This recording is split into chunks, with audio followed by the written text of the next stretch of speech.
Skill की ग्रामीण purpose जो है उम्मीद पुस्तकालय का, जैसे कि नाम से ही आप समझ सकते हैं कि एक उम्मीद हम नरवाना में ये है कि हम इस पर काम करना चाहते हैं। एक तो हमें बच्चों के लिए ये निःशुल्क रखा है बिल्कुल। दूसरा, हम यहाँ पे जो बच्चे आएंगे उनको एक स्किल्स जो उनके अंदर होगी उसको उभारने का काम करेंगे।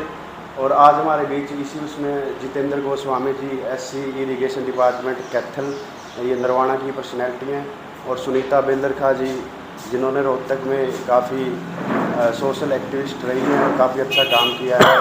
लगभग 2000 बच्चों को मुख्यधारा से जोड़ने का काम किया है, तो हमारे बीच आए हैं। तो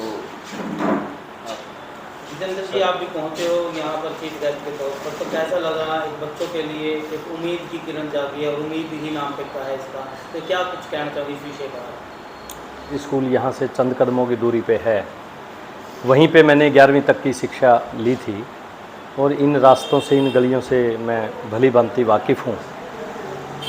जब मुझे जगदीप ने और सुनीता ने इसके लिए आमंत्रित किया कि इस तरह एक पुस्तकालय उम्मीद पुस्तकालय के नाम से है, तो मैंने एकदम हाँ करी कि मैं अवश्य आऊँगा। जैसा कि नाम से ही लगता है, हमें बड़ी उम्मीदें हैं इस पुस्तकालय से। पुस्तकों का महत्व जब से हम पढ़ना शुरू करते हैं और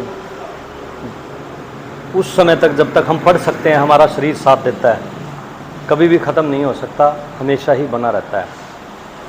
सीखने के लिए कोई उम्र नहीं है।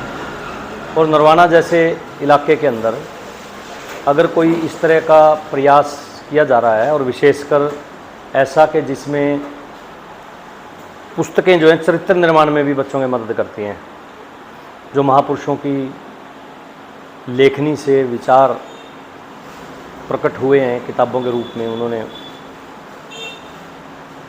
दिए हैं समाज को अपने उदाहरण, और जो उन्होंने त्याग किए, उनको जब कोई भी किशोरावस्था का या नौजवान पढ़ता है तो ज़रूर उसके जो दिमाग है और उसकी जो पूरा जो व्यक्तित्व है, उसके अंदर उनका एक अमिट छाप पड़ती है। और जब इस तरह के पुस्तकालय में ऐसी पुस्तकें जो कि विशेषकर प्रेरणादायी हैं, एक वैज्ञानिक सोच पर आधारित होंगी, ज्ञानवर्धक होंगी, ऐसे पुस्तकालय के नींव रखने में जो आज मुझे सम्मानित किया गया है, उसके लिए मैं आप सबका, सुनीता का और जगदीप का अति धन्यवादी हूँ। और मैं ये मेरी मिट्टी है, यहीं पे मैं जन्मा हूँ, इसके लिए मेरे को यहाँ आने में, हालांकि मैं आजकल कुरुक्षेत्र रहता हूँ, मुझे बहुत ज़्यादा खुशी है और मैं इसका हिस्सा बना हूँ और बना ही रहूँगा। सर, क्या हम इस पुस्तकालय से उम्मीद कर सकते हैं कि हमारे बच्चे इस पुस्तकालय में पढ़कर अच्छे IPS ऑफिसर बनेंगे और ऐसी ऐसी बुकें यहाँ पढ़ने को मिलेंगी जिससे हमारे समाज में कहीं ना कहीं आगे बढ़ने की प्रेरणा मिलेगी, और एक भेदभाव का जो जहर पूरे समाज में चल रहा है उसको ख़त्म करने के लिए बच्चों को बहुत सी किताबें पढ़ने को मिलेंगी? उम्मीद कर सकते हैं? देखो, आपने कहा कि बच्चे IPS बनेंगे।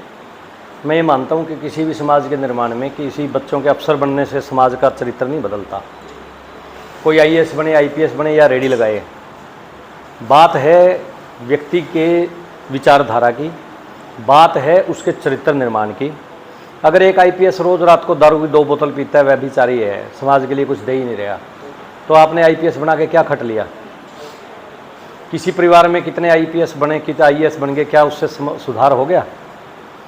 सवाल है कि हमें व्यक्ति, चाहे वो जहाँ है, जिस स्तर पे है समाज में, उसकी एक सोच हो, वैज्ञानिक सोच पे हो।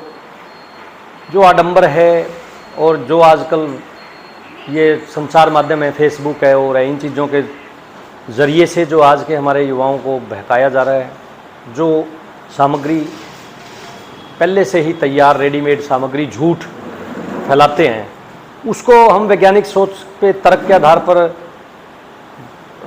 बुद्धि और इतना लॉजिक बच्चे के अंदर हो, वो सब देने में इस तरह के पुस्तकालय का योगदान है। ये पुस्तकालय का कोई उद्देश्य नहीं होना चाहिए कि किसी को अफसर बनाना है। ठीक है मैम जी, जो आज पुस्तकालय का निर्माण किया गया है, क्या कुछ रहेगा बच्चों के लिए, निःशुल्क दी जाएगी या कुछ चार्ज भी लगेगा?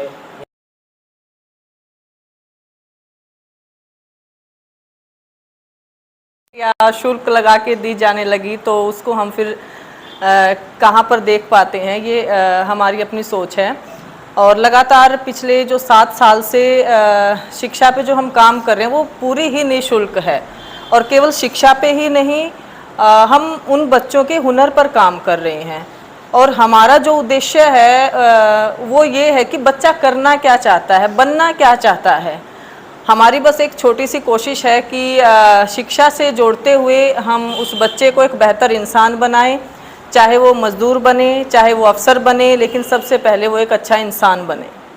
आपका क्या मकसद है? पहले भी आपने हमने सुना है बेलरखा के अंदर आप अच्छी सेवाएं दे रहे हो समाज सेवा के बारे में, और इन पुस्तकालय को आप कहीं ना कहीं आप उद्घाटन करते रहते हो। इस जो नरवाना के अंदर आपने उद्घाटन किया जो आज पुस्तकालय का, किस मकसद को लेकर किया आपने? बिल्कुल सही आपका सवाल है, ये एक मकसद है इसका। और ये मकसद ये रहा कि नरवाना को जितना मैंने जाना है, यहाँ के जो लोग हैं वो सच में बहुत ही कर्मठ हैं, पढ़े लिखे भी हैं। हम ये नहीं कहते कि गांव जो है, देहात जो है वो अज्ञानी है, उनको ज्ञान नहीं है, उनको हर चीज़ का पता है। जितने ऑफिसर्स इस धरती से निकले, अगर हम हरियाणा की बात करें तो शायद बहुत कम मतलब कहीं और से होंगे। और शिक्षा का जो यहाँ पर महत्व है वो बहुत बड़ा है। दूसरा, यहाँ के लोग पढ़ना पसंद करते हैं, किताबों को पढ़ना पसंद करते हैं, सुनना पसंद करते हैं। और यहाँ के लोग ये चाहते हैं कि कुछ नया हो, कुछ अच्छा हो, जिससे समाज को एक बेहतर दिशा मिले।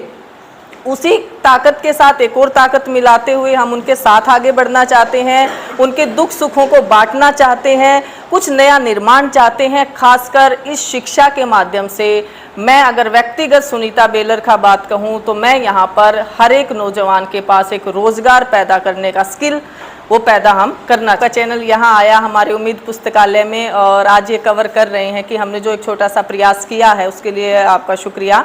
और मैं ये संदेश देना चाहूँगी कि ये जो जगह है इसको इस तरह से ना देखा जाए कि ये बिल्कुल एक लाइब्रेरी है, ऐसा नहीं है। यहाँ पर आकर आप अपने सपनों के बारे में सोच सकते हैं, यहाँ बैठकर आप पढ़ सकते हैं। और ज़रूरी नहीं कि आप आए और मतलब आके यहाँ आप डिस्कशन भी कर सकते हैं आपस में। ये एक जो है कि भाई लाइब्रेरी में हम चुप रहेंगे, ये रहेंगे, ये इसमें हमने थोड़ा सा एक लचीलापन छोड़ा है कि अगर आपको लगता है आप किसी विषय पर कहीं अटक गए हैं, आप किसी से बात करना चाहते हैं, तो उन चीज़ों की भी यहाँ पर सुविधाएं रहेंगी। जैसे जैसे बच्चों की डिमांड रहेगी उनकी ज़रूरतों के अनुसार हम इस लाइब्रेरी को बढ़ाते रहेंगे और इसमें नई नई चीज़ें ऐड ऑन करते रहेंगे।